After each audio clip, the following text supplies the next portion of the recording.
Ladies and gentlemen, welcome back to the Lavender Water Podcast. I am your host, Matthew Williams, and this is a production brought to you in part by the United State of the Art and Once New Clothing. Today, I have a very special guest. She is the Funky Chaplain. She is a brand owner. She is a musician. She is a production, like the person that makes the stages and the lights and all of that. She curates a really good time. She taught me how to make kombucha. She has a lot of things in store for you. Give it up for Renita Walker. Hello, good day. Hello, good day. Hello, good day. How are you doing this morning? I'm good. How are you? I am a zombie. Yeah, I was trying to figure out when you sleep.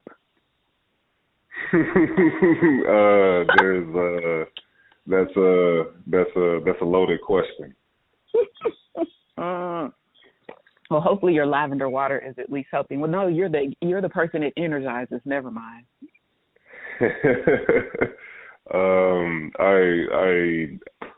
I tend to sleep like 3 or 4 hours during the week when I work, and I just make it up on the weekend. I'm a let our listeners know that I am the type of person. I've been an old lady all my life. In high school, I would go to bed in the middle of the Sunday night movie, and my parents would be like, "You're not going to finish the movie?" Absolutely not. It's past my bedtime. Good night, everyone.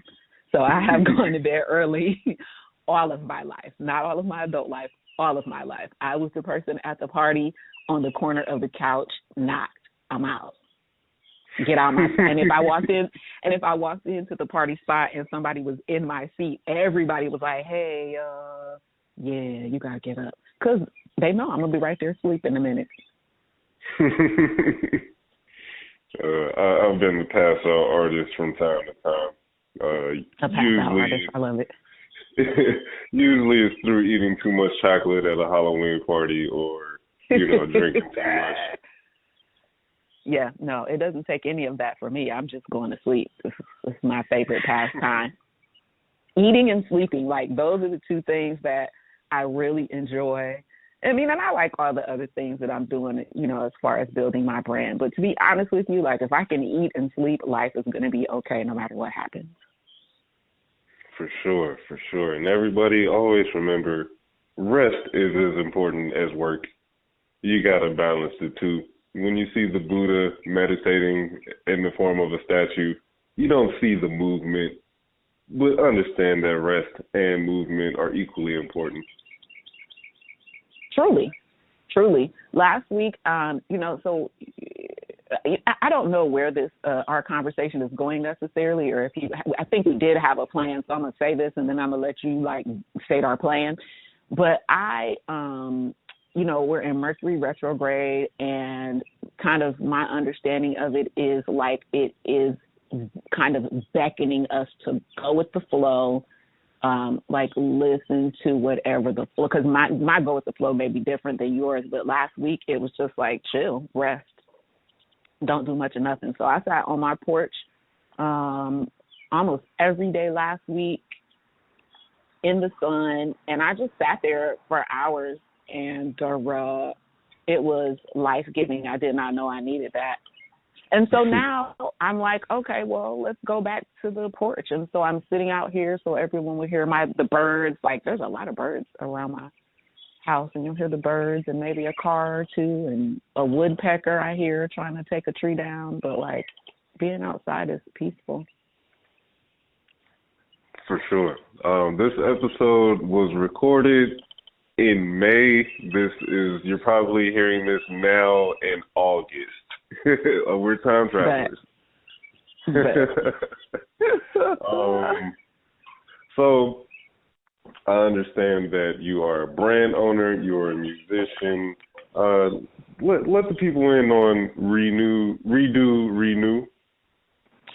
All right. So Redo and Renew came about. I was in between training cycles as a chaplain, and I was trying to figure out how I was going to make money. And real quick, my for those, yes. Tell people what a chaplain is for those who do not know. Okay, so let's start there. And I'm going to do it the way I do it on my Sunday morning sermons. In case you don't know who I am, my name is Renita Walker, also known as the Funky Chaplain. Indeed, the funkiest chaplain you know. Don't look any further. You won't find nobody funkier. A chaplain is a clinical spiritual care provider. So I work in hospitals, but chaplains can also work in corrections. There are also corporate chaplains, but what we do is care for the spiritual needs of the people that we encounter. So in the hospital, grief is really big because everybody is grieving. If you get admitted to the hospital, you're grieving. You don't, often you don't know what's going on with your body, or you get a diagnosis that carries a certain amount of grief with it. Even if you've got a great family system, nobody can be at the hospital with you 24/7, so you are isolated. And so a lot of what I do is what I call being a hopeful companion. I walk alongside people wherever they are, but I bring a dose of love and hope with me to kind of help them hang on until the point where they can find the hope that they have. And it's a good time. I really enjoy being a chaplain. I really do. So then all of the branding. So I am most probably well known at this point, if you watch the Sunday sermons, as the Funky Chaplain, but I have kind of a tripartite brand. Redo and Renew is the fashion brand. The Funky Chaplain is the faith brand, and Yaya, the intergalactic sojourner truth, is the music brand. And so my tagline is spreading love and hope through faith, fashion, and the funk. She's a hope dealer. She's a hope dealer. I'm a hope dealer. So Redo and Renew again started when I was in between training as a chaplain. I was like, I got to make some money because not having money is not my jam. I have some trauma around money. And I'm married and my husband was taking care of things, but it's my trauma. And I was like, oh, no, honey, I cannot be without money. So I started sewing for other people. And the way that I started at the beginning, because my finances were low, I would take existing garments, usually like leather pieces that I would find at the thrift store, and I would turn them into bags. And it was so much fun. I had a great time. And there's still people out here with those first run bags. It was so much fun. Like one of the bags I carry all the time right now that people, if you find me, you'll see in pictures a lot, is this green leather fringe bag, and it used to be a pair of pants. And it's my favorite. It's my favorite. So those are kind of the three things that I'm using to build up my empire. Nice. And I'm saying that hopefully and with intention. You know what I'm saying? Oh, ain't no hopefully. You got to be certain. You got to be sure. Well, hope doesn't mean that it's doubt. It's really just a disposition. Okay. When I say being hopeful, I mean, certainly there's the spiritual side of things. And I'm Christian, so there's, a verse that always comes to mind, the Lord I believe, but help my unbelief, when the soldier wanted Jesus to heal his daughter or whatever. But when I say hopeful, that train is really loud, isn't it? We're outside, people. This is real life. When I say hopeful, it's a disposition that hope is the opposite of despair. So despair means that I do not see any way that it can get better. Hope, on the other hand, is a certainty that it will get better. And so it's a disposition. With the definitions, okay. Get me all the way right. And that's how I describe it, because when I'm carrying hope with me into a patient room, you know, there's sometimes, especially if you get end of life kind of diagnosis that you're terminal, the end of your life is coming soon. People tend to be in despair and be hopeless because they think death or kind of death sentence has no hope, or there can't be any hope. But there certainly can be. And one of the things I like to talk about with people is, how do you want to die? What do you want your end of life to look like? Because there still is hope that you can live the life that you want to live, and you can die the death that you want to die.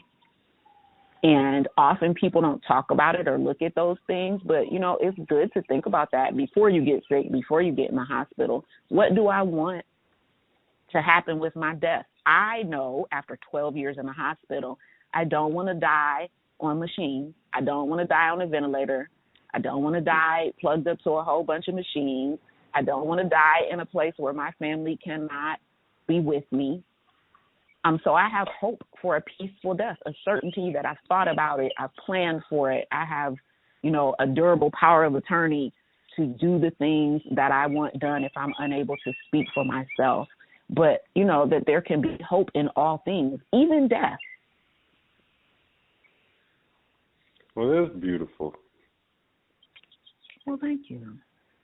Because, yeah, it's like, you know, our relationship with death is so, you know, it's really messed up in the Western Hemisphere. It's like, you know, it's just associated with, you know, sadness, and, you know, it is sad when people pass, but it's like, at the same time, it's like we're being rocketed into a new life, you know what I'm saying? And it's like, if anything, we should be congratulating people when they pass on, you know? Yeah, I love, so I grew up in church. I'm a preacher's kid. I'm a preacher's grandkid. I'm a preacher's great-grandkid. So my dad's a preacher. My grandfather was a preacher. My great-grandfather was a preacher. And I love the tradition in Black churches of a homegoing celebration. Yeah. I love that. It's very Black. But I love it, though, because yes, we're sad because we're still stuck on this planet, but we can celebrate that our loved one doesn't have to deal with this, you know, jacked up body anymore. It doesn't have to deal with whatever pain they may have been in. And if we are spiritual people and we have some spiritual beliefs about what happens after death, whatever those beliefs are, because, you know, as a chaplain, I care for everybody with all beliefs. So whatever your beliefs are about what happens after death, it can be a celebration for the person that's leaving. And yeah, it's not sad for them. It's sad for us because we stuck here. We still here dealing with the planet and the systems and all of those things that, and our bodies, you know, that keep us in bondage in a way, but shoot, they good. They're good. The sadness is for us. Right. So I know that I wanted to talk to you about values. And this is it, ladies and gentlemen, Values Part 2. If you can remember all the way back to the pilot episode with my guest, Jay, we talked about values. And when that episode went up, Renita contacted me. She said, hey, I want to do Part 2. I'm like, hey, I'm with it. So here's what I was thinking. Values. Mm-hmm. So here's what I was thinking. You all talked about things that people value, like money, and how people would do things because they value money. And I think about values as like your core beliefs that guide your life. So, for instance, I need money to live in this world. But that's not particularly a core value. Now, abundance can be a core value, but abundance is not just financial, right? Like it can be health, it can be spiritual health. I'm coining this saying, spiritual health is healthcare too. So it could be physical health, it could be mental health, it could be spiritual health, but abundance is not just money. So if I only, look at, I have a value for money, some of the things that I might do, if I don't have a broad core value, I may do some things that are kind of unsavory to get the money if I don't know what my core values are. So one of my core values is integrity. And integrity is living what I believe. So don't talk about it, be about it. You know what I'm saying? So if I say that, I have a core value for honesty, then I'm going to be honest, but I'm also going to expect the people around me to be honest. And even if I have an opportunity to lie and maybe nobody would know that I was lying, because I have a core value for honesty, I'm going to choose, for integrity, I'm going to choose honesty, even if no one's ever going to find out. Does that make sense? The same. Yeah, it's like character is who you are when nobody's looking. That's it. And the core value there is integrity. I am the same person whether everybody's looking or nobody's looking. And so, like I said, when I think about values, I think about core beliefs, because if you just are looking at, I value these material things, but you're not looking at your core beliefs, you might find yourself in a situation to do some things, do something strange for a little piece of change, because you're not, connected with your core values. So I think one of the things we do in spiritual care, especially if I have a long-term group, we talk about core values. And I'm just going to list some so people can understand what I'm talking about. Abundance, acceptance, accomplishment, accountability. That's a big one. Bravery. The episode right before you is about accountability and sacrifice. Is it? Yes. That combo was with my brother, Caden. Because accountability is important. If I want to be in relationship with you and you have boundaries, as everyone should have some healthy boundaries, and I cross your boundary, you got to say something. You got to be like, I don't really like that. And if I want to be in a relationship with you, that's a place of accountability where I can go one of two ways. Oh, I'm sorry that I did not know about that. And now that I know, thank you for letting me know. Or you know what my core values are, and you see me doing something strange, and you like, hey, Funky Chaplin, what's really going on? I'm just, is everything okay? And I can respond one of two ways to that. Mind your business. Or, I am going through something that got me off my square. Yeah. Accountability, that actually is one of my core values. Like, if I'm being in a relationship with you, I need to be able to say, hey, I didn't like that. Or, hey, what are you doing? Let's see. Right. A couple more. Certainty as a core value. That's a difficult core value because there's not very much in life that's certain. Commitment as a core value. Yeah, that's a really good one. So I want to say about commitment. So I kind of see how this is shaping up. I'm going to name a core value, and we're going to have some polite conversation about it. I like it. Commitment. I think commitment is a good core value, but also, as the Bishop Kenneth Rogers sang to us, you got to know when to hold them, know when to fold them, know when to walk away, know when to run. Oh my God. the Bishop Kenneth Rogers. I mean, because he preached a sermon there. You don't count your money while you sitting at the table. There be plenty of room for counting when the deal is done. That's a word. That's a word. That's a word. Yeah. So commitment is important, but you do got to know when to let go. Interesting. All right, I'm going to give another one. You tell me what you think about this one. Communication. Communication is my thing. I am big on communication. I hate being left in the dark.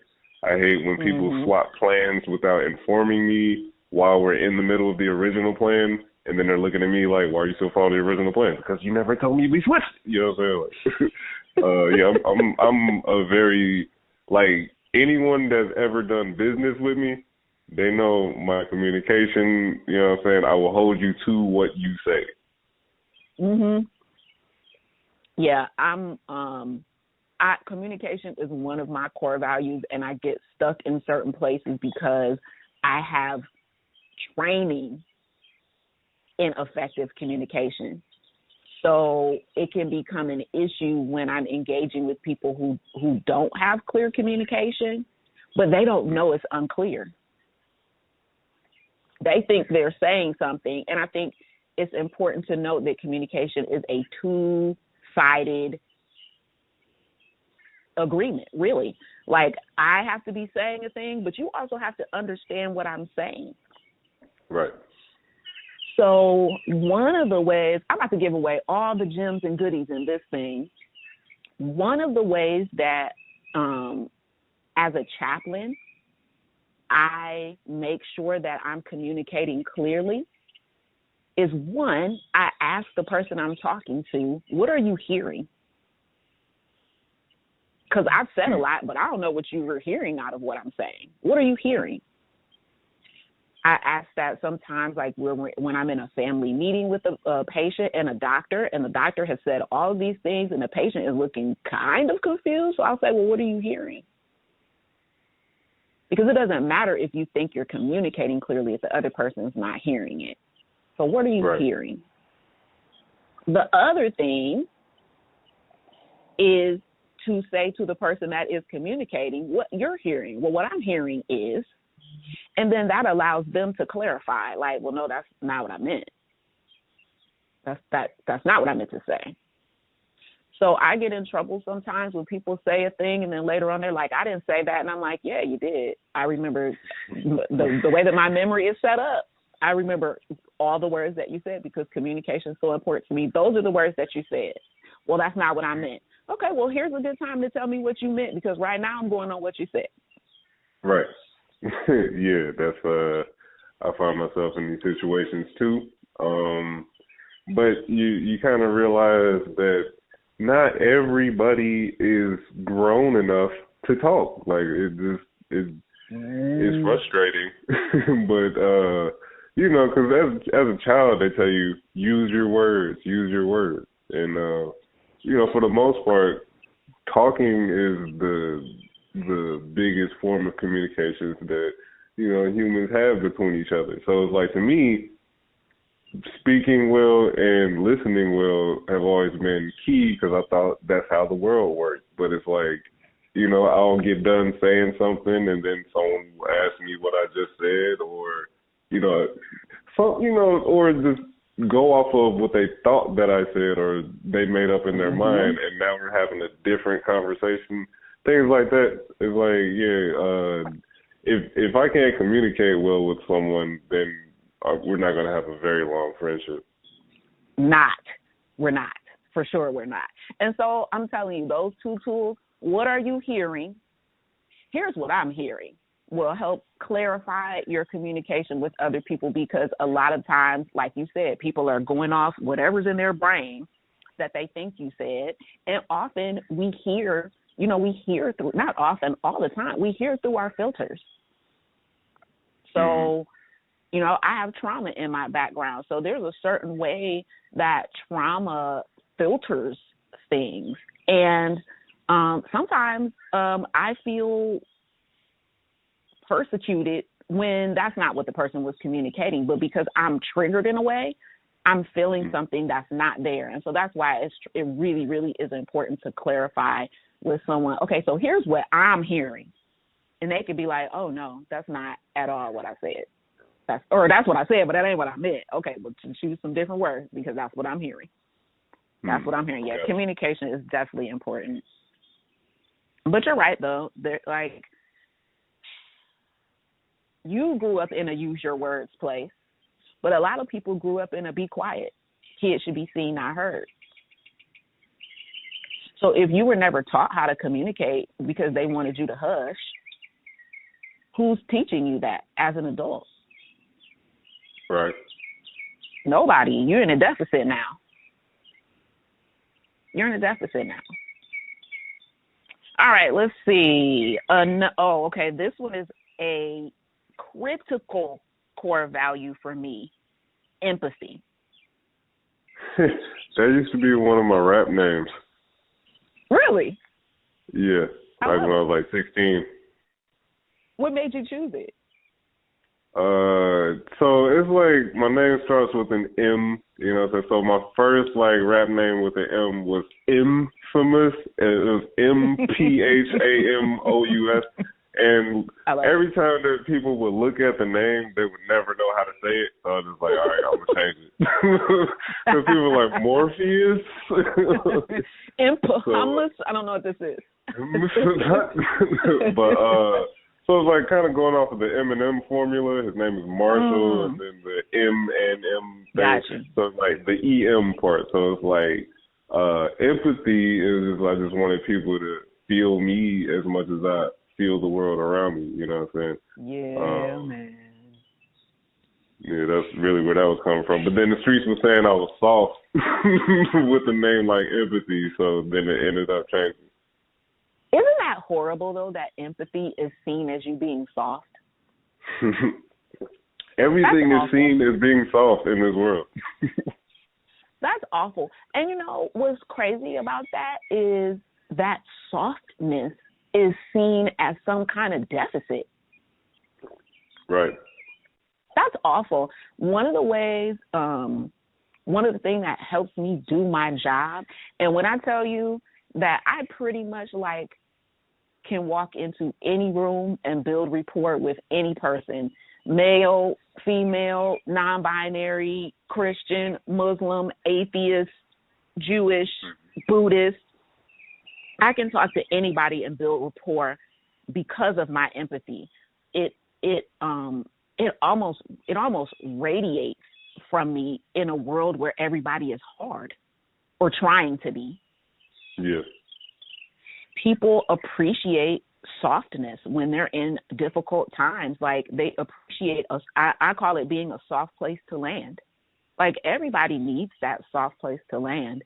And for a lot of us, well, I don't know about a lot of us, a lot of my friends, but for me, for sure, my grandmother was a really soft place to land. Like, I miss her a lot. I knew that I could call her and get softness, and she was going to be hopeful. Like, okay, yes, you can land here, you can lament, you can cry, you can talk about all these things, and it's going to get better.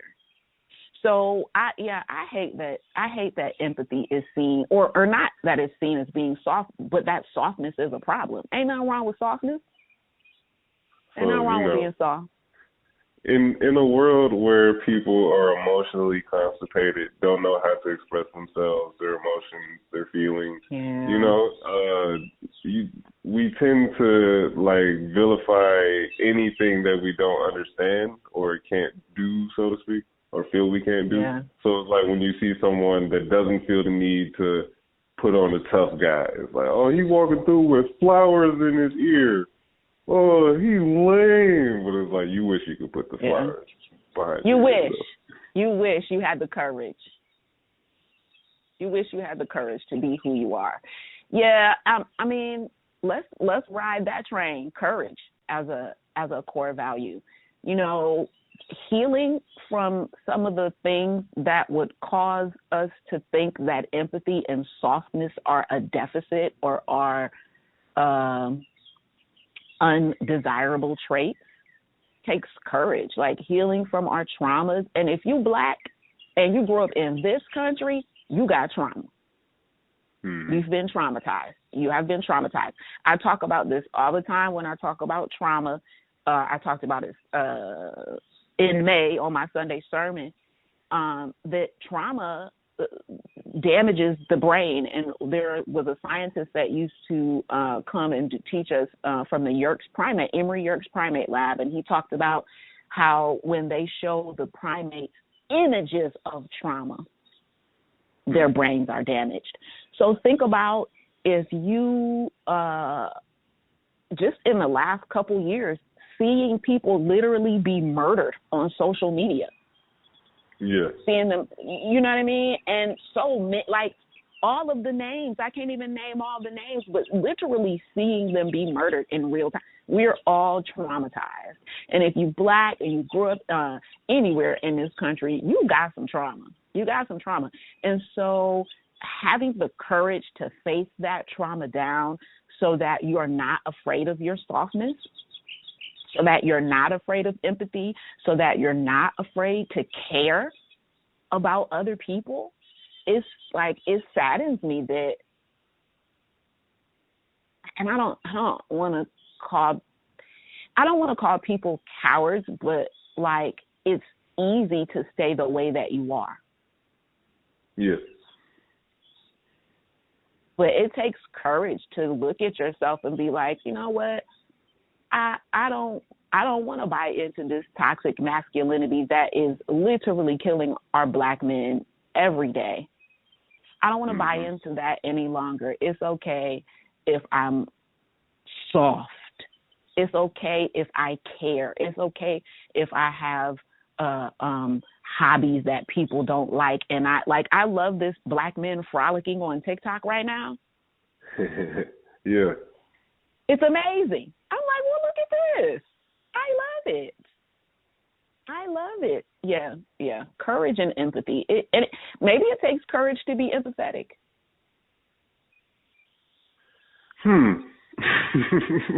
Yeah, to actually like care about somebody else and like relate to them. Yeah, take a little action. Yeah, and sometimes it's hard to do when a person is so traumatized and stony, you know. And rigid. You know, makes it hard for people to want to hug you when you got cactus spikes. Yeah.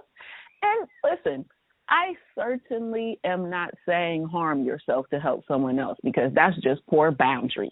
Okay? Well, yeah. That's just poor boundaries. But I do think, you know, that I think about my work. I work with veterans, and a lot of the population is Black Vietnam-era veterans. And they cry with me on a regular basis. And I just think about what other soft places to land do they have? Because when I tell you they cry all the time, all the time. And that's it's a stereotype that really was broken for me when I started working with older Black men. And I was like, dang, they are weepy. I did not expect that. That was shocking to me. But I think if you're a soft place to land and you demonstrate yourself to be so, people will put their spikes away. Yeah. And if they don't, you can keep it moving. You know what I'm saying? Like, you don't have to harm. Empathy doesn't mean that I'm without boundaries. I have boundaries. You know, if I'm trying to care for someone and they clearly don't want me there, I just let them know, hey, if you need a chaplain, you let us know and we'll come see you. Because I don't want to force myself on someone, because I don't think that's empathetic either. All right, let's see. Any more on courage and empathy? Do you have a core value that you can identify? Maybe we did identify some, but... Promptness. Okay. I'm So all respect. about, mainly in the sense of being timely, being reliable, Reliable. Okay. I like that. being, because it's like, this is what I tell people that know me is that my superpower is time. Like, it's really uncanny how I travel through time while other people believe that time doesn't exist or time isn't real, or the way that we perceive time, which I've been in certain psychedelic states where it's like, okay, I see how 60 seconds isn't exactly, like this it could be an eternity really, but it's how you perceive it. And I'm just really big on people being in place where they're supposed to be at the right time, that there's no holes in the agenda, the itinerary, and it's a smooth operation. That I'm just really big on that. Like, any other human mistakes can be made, but it's like if everything is in time and on time, then it's just smooth anyway. Yeah, I see that as a matter of respect too. Like you said, reliability and timeliness. I see it as a matter of respect too, because if we've all agreed on a thing, then, if something comes up, for sure, let people know. And that's a respect thing too, right? Communicating clearly about what's happening. But like, if you agree on a thing, then respectfully do the thing. Yeah. Simple and plain. Yeah, I feel that. And as a person who is chronically late, like, I have to really be diligent on the things I need to do to set myself up to succeed in being on time. Like, some people are just timely by nature. Like, my husband is like that. If we say that we're walking out the door at 5:00, at 4:30, he's ready to go out the door. Nice. Now, at 4:55, I am running around trying to be ready to be out the door.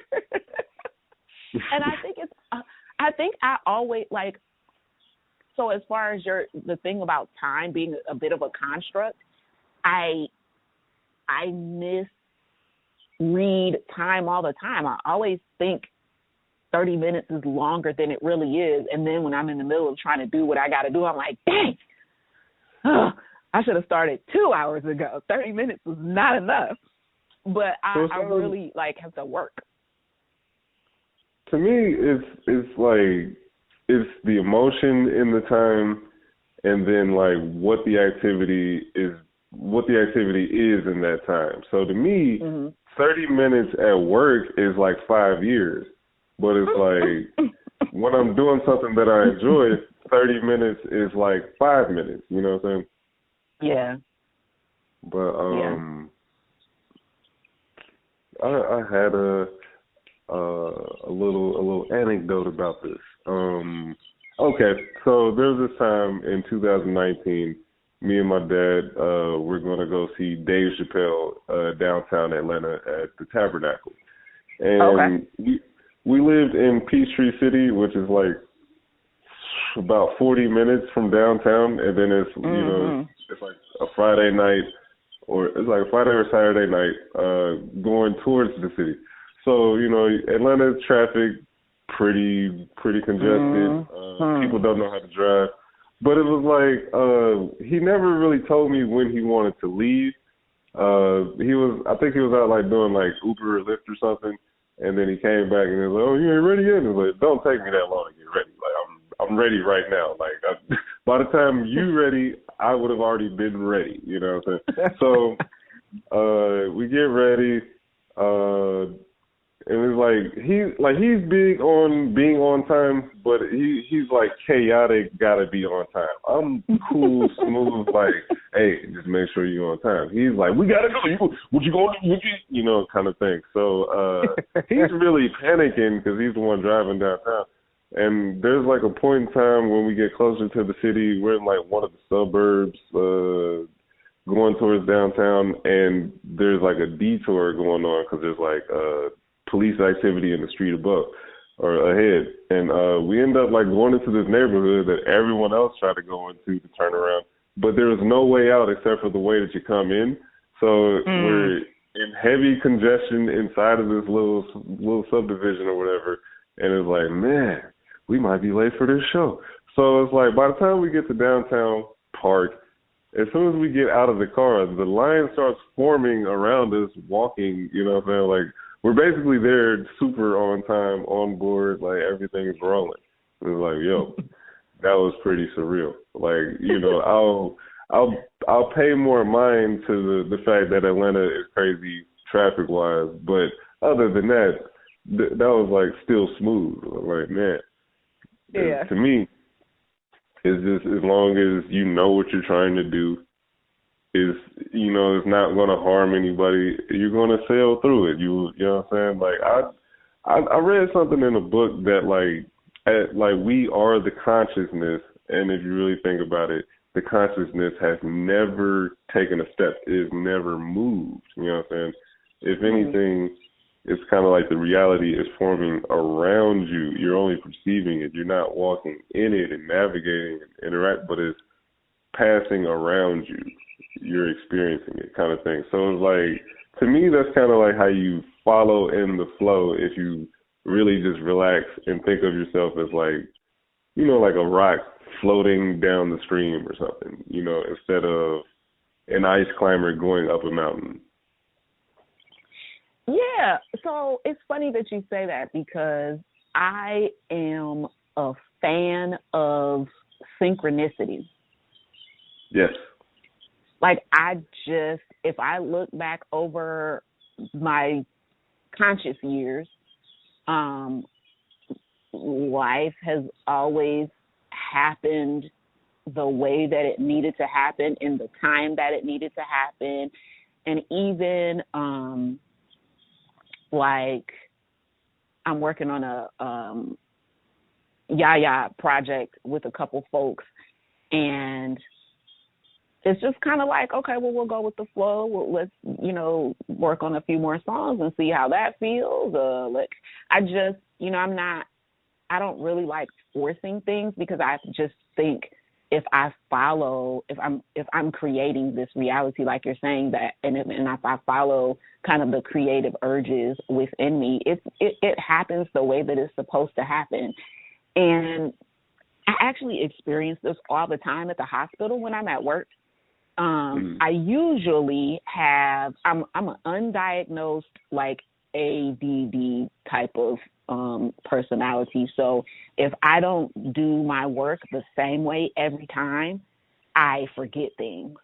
And then I'm like running around like I'm like your dad. I'm like a chaotic preparation, trying to, like, oh God, I forgot to do this thing. So I have a routine when I go to work, and I do it the same every time. Well, fairly regularly now, I can get pulled out of that routine by, like, just a feeling that I need to go to a different place that I would normally go at that time. And I can't really describe it as anything else other than this gut feeling that I need to go this way or go that way first, or do it this way first. And I am Christian, so, I would consider it, I think Christians would call it the Holy Spirit, Holy Ghost, gut feeling, intuition, the ancestors whispering at you, like, whatever, however, you understand it. But that feeling that, like, I think I should go do this.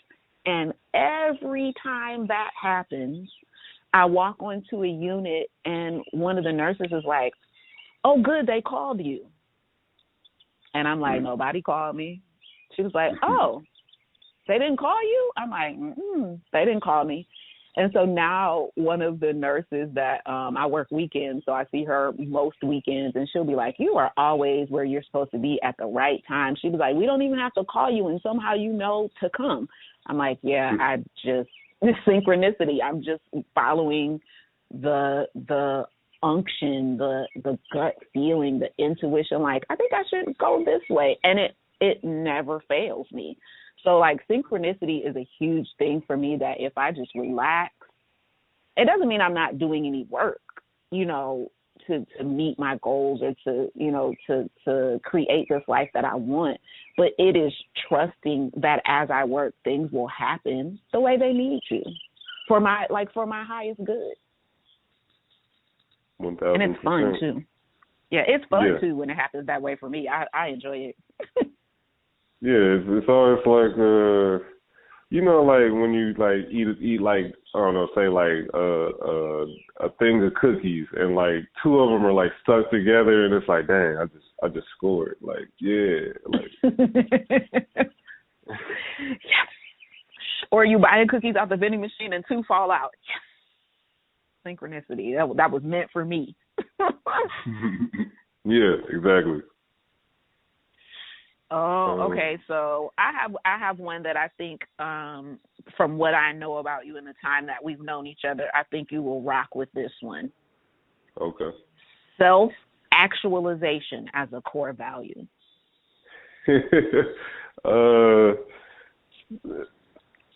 Define self-actualization for me.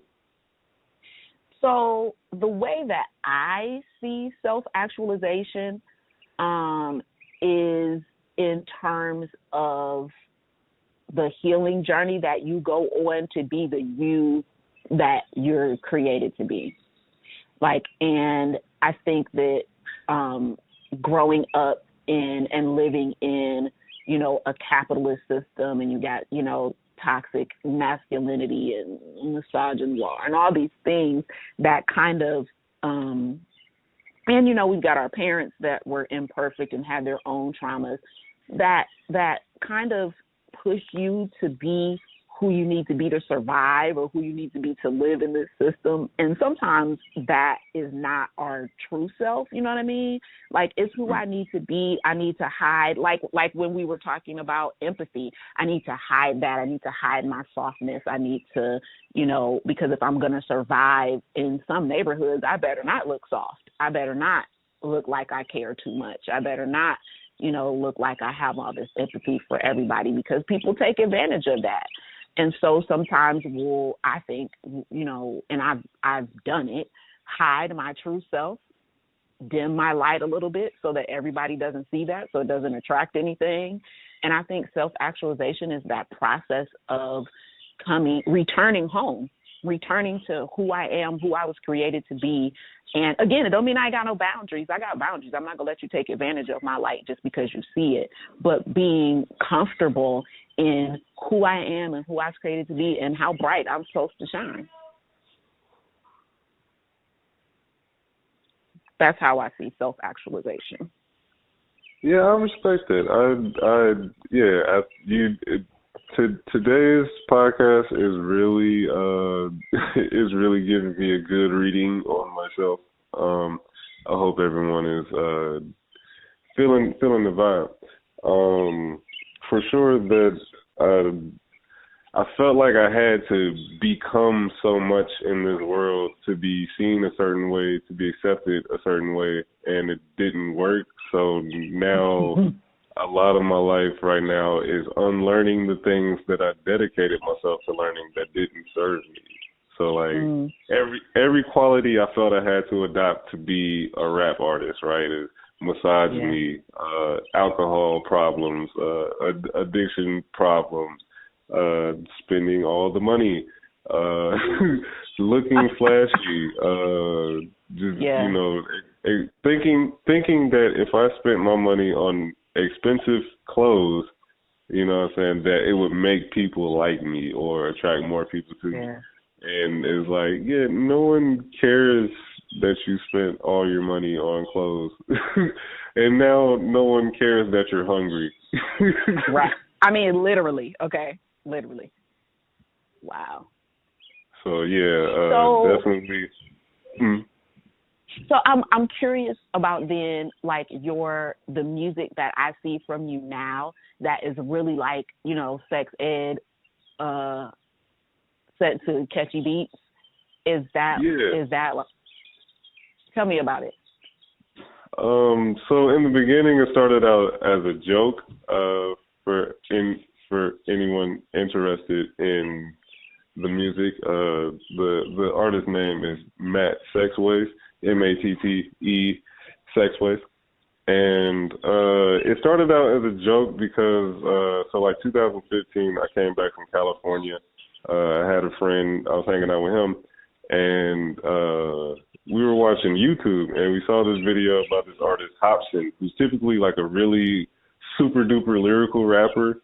But like this one song he had, he was using autotune, and the point of the song was making fun of the state of rap that was going on, where everyone was using autotune. You can't hear understand what they're saying, but it's to a catchy beat, so they were the most popular songs. So he did one of these kind of songs, and it was ironically the best song he ever made. So out of a joke, me and my friend, we made this song, and you really cannot understand what we're saying. We're purposely not saying anything. It's kind of like you get like a vague couple syllables that's like he's about to say a word, and it's like, I don't know what he said. So it's like 3 minutes of that. But it's like at the end of this song, I kind of like experiment with like my voice and the octave and stuff, and I liked what I heard at the end. So I was like, I think I could do a whole thing sounding like this part though, you know. And I kept practicing it. So I like made the first song in 2016, and this is 22. So it's like, you know, 6 years doing this. Originally, like I said, it was supposed to be a joke. It was like, okay, because people knew me for the super lyrical punchline bars, whatever. But it's like, yo, he's he's doing something different, and it's like a lot of people didn't know how to take it, which was understandable. It's like you don't sound like you, and you're just doing a whole different thing. So the songs came about where it's like I had a crush on a woman, and I made like 5 albums worth of songs basically about my feelings about this woman. But it's like, in a sense, the more that I grew with it and seeing people's responses, I realized that one, the majority of the people who listen to me are men. So really? I start calling myself the male Beyonce. Because like I felt like dudes liked what I was saying in these songs. Like they was, oh man, I said this to a girl, or I put your music on when the girl was over, and I'm like, oh, okay, that's kind of weird. But it's like the more that it made its wave and impact, then I started understanding what was being done. Like, because initially the intention wasn't to educate people, but it's like the more that I kept making it, it was therapeutic for me. And I had a conversation with my friend Jay off of the first episode of the podcast. It was like, basically we were talking about like the idea of being misogynistic boys, and then we got to shake it off as grown men. And he asked me, how do I do it? And I'm like, I think it's through the music. And then as a result, people, you know, work through it when they hear the music, you know, because a lot of my songs, mostly my songs are about the act of having sex, but it's like there are other songs where it's like, you know, the drama of a relationship, the frustration of a relationship, the at odds in a relationship. Sometimes it's like unrequited love songs. Sometimes it's, you know, I'm Future, and you know, but it's like all parts of the spectrum, though. You know, like it's American, it's African American sexuality on pop beats, basically. Yeah. It sounds like too, though, like, so, you know, you're talking about unlearning some of the things that you've learned a rapper or a black musician, a black male, you know, musician is supposed to be in this world. And that when you started making this, that was kind of a joke, but now you, like, I don't know, you gave guys an opportunity to engage something softer. It's definitely. Because listen, go ahead. Oh, it's definitely that chance to be softer. It's definitely that chance to experiment and play with the art. Because before with the rapping, it was like, because my thing, I was stuck on lyrical. Like I'm not like a go shorty, pop the bottle. I'm not that guy. You know, you know, disassemble the mental, mechanical. I'm that guy. So it's like when you when you realize that people not really trying to hear that in the sense of they'll pay you to do it, you know what I'm saying? Then it's like, dang, I spent a lot of time trying to be the lyrical miracle. So that was actually like a big thing, the difference between the lyrical rapping and the auto-tune crooning is that I can remember the auto-tune songs. I can perform the auto-tune songs. When I was lyrical, I get on the stage, I have to freestyle because I don't remember the verse. The verse was too lyrical for me. Too much. And I wrote Yeah. Yeah. So it's like, I think the transition from being this, clouded, wannabe macho kid with the lyrics, and then the transition to being a grown man and trying to understand myself, trying to make other people feel seen with the experience in the songs, try to capture emotions with the music, the marriage of the lyrics and the melodies and the beats. Just because my whole thing with the Sex Wave was that I was trying to make real songs. Like, I just felt like a lot of the tracks I was making as a rapper, it was like 3 verses, chorus, that's done. It's it. I was like, well, what was it about? I don't know. Right. But the music was good. It was right. I don't think until I started making Sex Wave did I make a good song. Like, I don't think I've ever made a good song until, like, I get in the sense of like the lyricism or whatever, but it's like as far as something that you would want to listen to again, I don't think I hit it until Sex Wave. Well, that's okay though. Like, so as we're talking about this, one of my core values is creativity, and sometimes I think artists can box ourselves into a particular thing. Instead of giving ourselves permission to explore creatively. And maybe the song, maybe I'll never, put the song out, or maybe I will, and maybe people will like it, or maybe they won't. But, part of the difficulty of living in a capitalist society is having to monetize and market things. And that sometimes, and so that full circle here, when you were talking to Jay in that first episode about the things that people value, if you value the money, then you will do things perhaps creatively, musically, that you don't particularly like, but you're trying to make this money. But if the core value is creativity, then I'm in this for the love of creativity. If nobody listens to my music, I'm proud of it. I like it. It is my creative best in this particular season, and it's integrity to my own creativity. You know what I mean? So that's why I thought talking about core values was so important, because if I'm making music, or I'm the Funky Chaplain, or I'm making clothes and bags and jewelry for Redo and Renew, my core values have to guide how I do this thing, or I'm going to be pulled any and everywhere because I don't know what my values are, and I'm just going to chase the money here, there, everywhere, back and forth, all of that. But if I got some core values that are going to guide my life, then I know how I'm going to move forward, or why I'm going to move in a particular way, even if the avenue hasn't opened up just yet. You know what I mean? So, for instance, for me musically, there's certain music that I'm not tempted to make.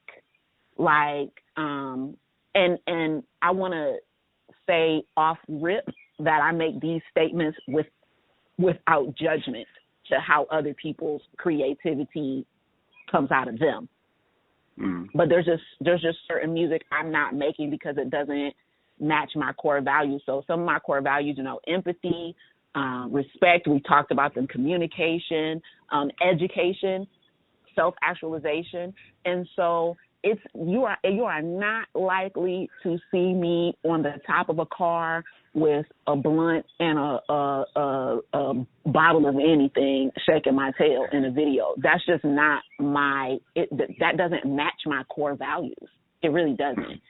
And right. if that's your jam, I don't have a problem with it. There's nothing wrong with that. But it's just not something I'm going to do because it doesn't match my core values.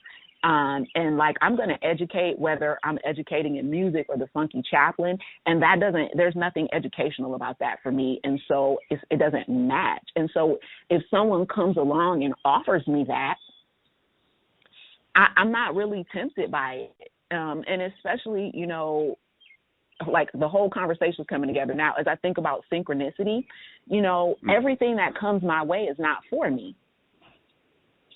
And so I can say no, as I honor my own integrity and the values I have. I can say no and walk with a hopeful disposition because I know the thing that is for me is coming my way if I just keep walking towards it.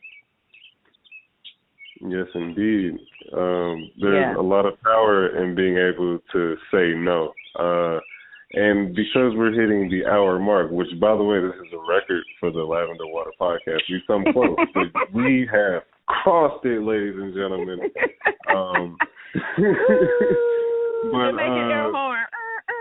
There it is. So this is something I learned on YouTube like 10 years ago. There's this guy named Jerry Levine Jr., and this was also going to be the first non-explicit episode, so I think I'm gonna keep it that way. So I'm gonna censor what he said, but he was basically like giving the game to the men, and he was like, "Fellas, you're not a real man until you can turn the coochie down." And it was like, you know, wow. A lot of dudes gonna be like, "Man, what you talking about, man? That's coochie, man. I ain't turning that down, man." And it's like, yeah, when you get out here in the world and you really realize, like, it's not what the TV is saying it is. It is very special. But it's like you don't need to have it all the time. You don't have to have it with everybody. You know, some people don't take care of themselves, things like that. But, you know, when you're young, you know, Cash Money Records, what are they telling you? You know, oh, pop the bottle, yeah, that's the chick, yeah, you know, like things like that, you know. Everybody, you know, you get flooded with it. And, you know, that's why it's so important to step into who you really are in this world instead of let it tell you who to be, what to think. Yeah. I think I'm going to be honest with you, I think that's important for women too, because listen, I'm a sex-positive Christian. My sexual ethos is about consent. Yeah. If you consent and they consent, hey, it ain't got nothing to do with me. Handle your business.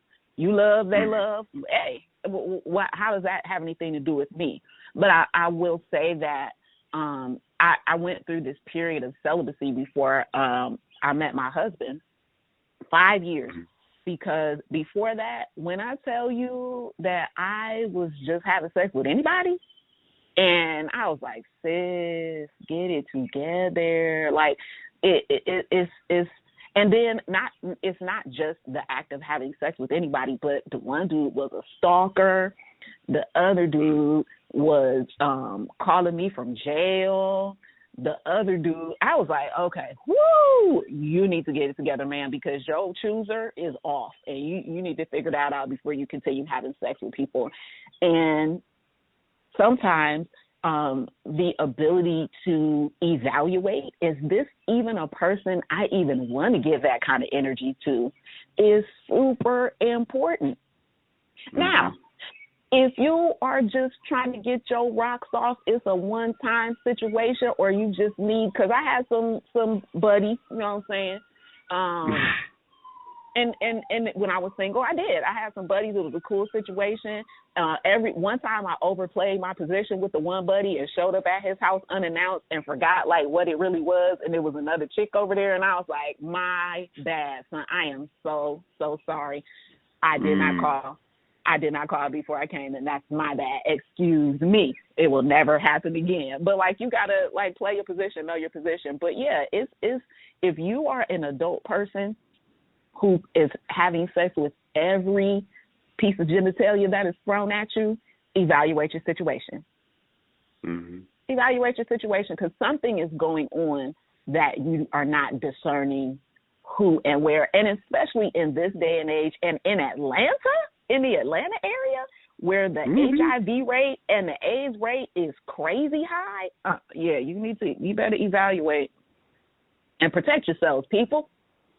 Protect yourselves. Protect yourself. Get tested.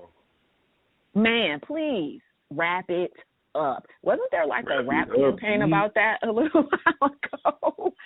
But like, if you're an adult person and you really are trying to self-actualize and be the best person that you can be, you can't just have sex with everybody, because not only, like you said, are people not taking care of themselves physically, there are a lot of people who aren't taking care of themselves spiritually and emotionally either, and then you go have sex with them, and then you find out who they really are. People are unhinged out here right now. I've been hearing that word a lot this month. Because and I'm going to put my chaplain hat back on for just a second here. The 2 years of the pandemic were absolutely traumatizing for a lot of people. And add that to whatever people already had going on mentally and spiritually, add that to the economic system, how things have been so politicized, the hate that's been politicized. People are wilding out here. They are unhinged. They are unhinged. Listen. And so, you got to be careful with who you are sharing your energy with. Even if you ain't having sex with them, like knowing how to say no, knowing how to evaluate a relationship and be like, I say, this is not God's best for my life. Honey, this is dramatic. I'm cool. I'm out. I guess maybe peace is one of my core values too, man. I don't want any drama. If you look dramatic, I'm going the other way. I'm going the other way. I can't. I can't. Well, then it's perfect that we met at this time of my life than like 10 years ago. Because every day, I was facilitating Facebook confrontations. Like sometimes I was starting them. It was big chaos. Rap life. It was every rapper in the city. It was I'm better than you. It was a lot of that. And as you can see, I don't argue on Facebook. You every once in a while I get ready to type a comment, and I'd be like, are you really about to argue with somebody on the internet? And I'd be like, girl, you right, sis, you're right about that. And I erase it and go on about my business. I don't argue on Facebook. And when people come onto my page with foolishness, I delete and block. This is social media. This ain't even real life. Like, if I don't rock with you in real life, you can absolutely get blocked. And listen, I block people in real life too. Yeah. I block people in real life. If you brought drama into my situation, if I tried to communicate with you about something relational, especially because if you're going to be in close relationship with people, your feelings are going to get hurt. People going to hurt your feelings, okay? Because they're imperfect. You have a different, you have a way of understanding relationship from your own home of origin. They have theirs. And to come together, you really have to have a lot of communication.